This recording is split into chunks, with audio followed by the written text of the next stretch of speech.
Pride and Prejudice was the first story I'd ever told with a happy ending, and I was interested in happy endings. I was worried that happy endings were a cop-out, were somehow against my principles, and so I thought a lot about them.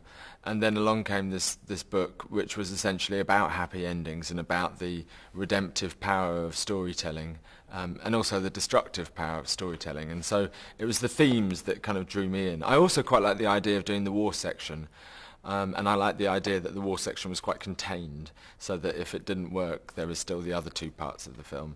But I kind of wanted to do something on a larger scale and slightly more challenging logistically and technically as well.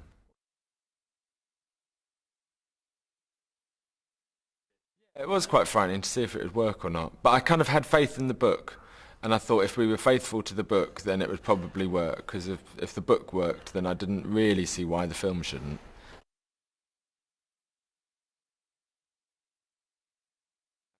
Christopher Hampton taught me a huge amount about the process of adapting, and we took ourselves off for 3 weeks, and we worked in a little tower in Italy, and it was an amazingly creative and exciting time.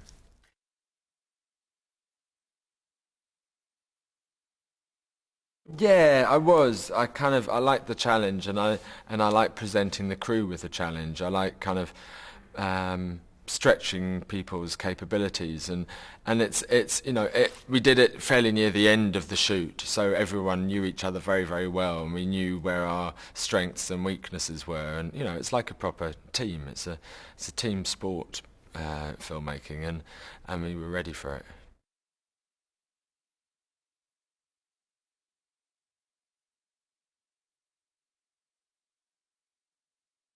I thought the book was quite extraordinary. It was the first book of Ian McEwan's that I'd read.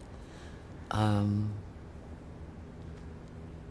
Quite extraordinary, and I knew a film was going to be made of it, but I didn't know whether I was going to be asked to play in it. But I'd heard that maybe I would be asked to be playing it. So I rushed to read it, and I was ready to hit my head on a wall because it was so powerful, the book, and because I felt such an ignorant idiot, stupid idiot, not to have read this wonderful writer before. It was an extraordinary book. Difficult to make into a film.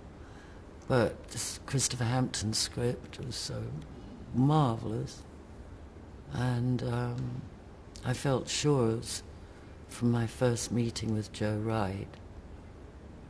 He came because he wanted to see me and see if he felt there would be the right quality in me to match Saoirse and middle but brownie.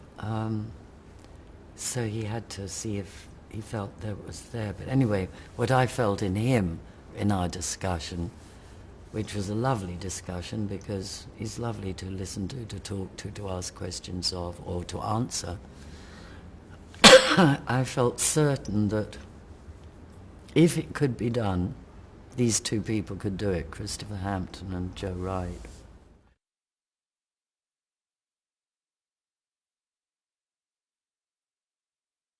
You're right, there is a technical aspect to it, which was paid great attention to by Joe. And the makeup and hair, costume. But there's another aspect of it, the spiritual side to it.